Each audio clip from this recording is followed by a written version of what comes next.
எனக்கு அன்பானவர்களே, இயேசு கிறிஸ்துவின் நாமத்தினாலே உங்களை வாழ்த்துகிறேன். உங்களுக்கான எழுப்புதலின் வார்த்தை 1 யோவான் 2:17. உலகமும் அதன் நிச்சயம் ஒழிந்து போம், தேவனுடைய சித்தத்தின்படி செய்கிறவனோ என்றென்றைக்கும் நிலைத்திருப்பான். இந்த நாளிலும் தேவனுடைய சித்தத்தின்படி செய்யுங்கள், நீங்கள் என்றென்றைக்கும் நிலைத்திருப்பீர்கள். இங்கு ஆண்டோட வார்த்தை சொல்லுகிறது, உலகமும் அதன் நிச்சயம் ஒழிந்து போகும் என்று சொல்லி. கண்களின் இச்சை, மாம்சத்தின் இச்சை, ஜீவனத்தின் பெருமை, இது உலகத்தினால் உண்டானவைகள், இது பிதாவினால் உண்டானவைகள் அல்ல. இந்த உலகத்திலே காண்கிற கண்களின் இச்சை, பொருளாசை என்கிற இச்சை, பண ஆசை என்கிற இச்சை, இந்த உலகத்தின் பாவம் என்கிற இச்சை, இதெல்லாம் உலகத்தினாலே உண்டானது, இது பிதாவினால் உண்டாகவில்லை. இப்போ இந்த உலகமும் அதன் இச்சையும் ஒழிந்து போகும் என்று சொல்லி ஆண்டோடைய வார்த்தை இங்கே தெளிவாக சொல்லப்படுகிறது. ஆண்டவரும் தம்முடைய பிரசங்கத்திலே சொல்லுகிறார், வானமும் பூமியும் ஒழிந்து போகும், என் வார்த்தைகள் ஒழிந்து போவது இல்லை. நாம் கண்களால் பார்க்கிற இந்த வானமும் பூமியும் ஒழிந்து போகிறது. இது எல்லாம் அநித்தியமானவைகள். நாம் பார்க்கிற எல்லாமே ஒரு நாள் அழிந்து போகக்கூடியது. காணாதவைகள் நித்தியமானவைகள். பரலோகத்தை விசுவாசிக்கிறோம், இன்னும் நாம் பார்க்கவில்லை, ஆனால் அது நித்தியமானது. தேவனுடைய ராஜ்யம் நித்தியமானது, அது என்றென்றைக்கும் இருக்கக்கூடியது. இந்த உலகம் அழிந்து போகக்கூடியது. அதனால் நாம் தேவனுடைய சித்தத்தின்படி செய்ய வேண்டும் என்று சொல்லி இங்கே வேதம் நமக்கு குறிப்பிடுகிறது. தேவனுடைய சித்தத்தின்படி செய்கிறவன் என்றென்றைக்கு நிலைத்திருப்பானாம்.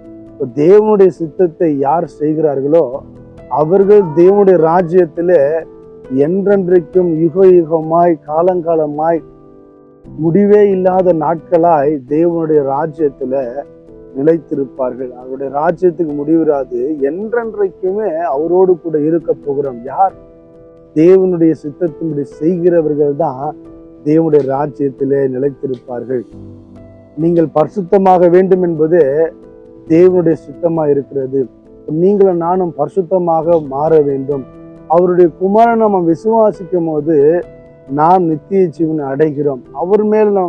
அவர் அனுப்பின குமாரனை நாம் விசுவாசிக்க வேண்டும், அவரை நாம் நம்ப வேண்டும், அவரை ஏற்றுக்கொள்ள வேண்டும். அவர் ஏற்றுக்கொள்ளுகிறவர்களுக்கு நித்திய ஜீவனை தேவன் தருகிறார். அப்போ தேவனுடைய சித்தம் என்ன? உங்களுடைய வாழ்க்கையில் அவர் என்ன செய்ய விரும்புகிறார்? இந்த நாட்களிலே சிந்தித்துக் கொள்ளுங்கள். தேவனுடைய சித்தத்தின் காரியங்களை நீங்க செய்யும் போது தேவனுடைய ராஜ்யத்துக்குள்ளே நீங்கள் பிரவேசிப்பீர்கள். ஆண்டவர் தம்முடைய ராஜ்யத்திலே உங்களை சேர்த்து கொள்வார்.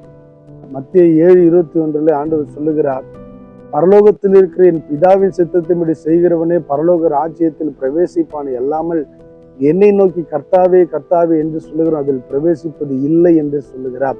பிதாவின் சித்தத்திற்கு இயேசு கிறிஸ்து முக்கியப்படுத்துகிறத இங்க நாம் பார்க்கிறோம். அதனால இந்த நாளில பிதாவின் சித்தத்தை செய்யுங்கள். இந்த உலகமும் அது நிச்சயம் ஒழிந்து போகும், தேவனுடைய சித்தத்தின்படி செய்கிறவன் என்றென்றைக்கும் நிலைத்திருப்பான். ஜெபிப்போம். பரிசுத்தம் நல்ல பிதாவை நிகழ்ச்சியை பார்த்துக்கிற ஒவ்வொரு காட்சி ஜெபிக்கிறேன்ப்பா. உலகமும் அது நிச்சயம் ஒழிந்து போக போகிறது. ஆண்டவரை உம்முடைய சித்தத்தின்படி, பிதாவின் சித்தத்தின்படி செய்கிறவன், அப்பா தேவனுடைய சித்தத்தின்படி செய்கிறவன் ஆண்டவர் என்றென்றைக்கு நிலைத்திருப்பான் என்று உம்முடைய வார்த்தை சொல்லுகிறது.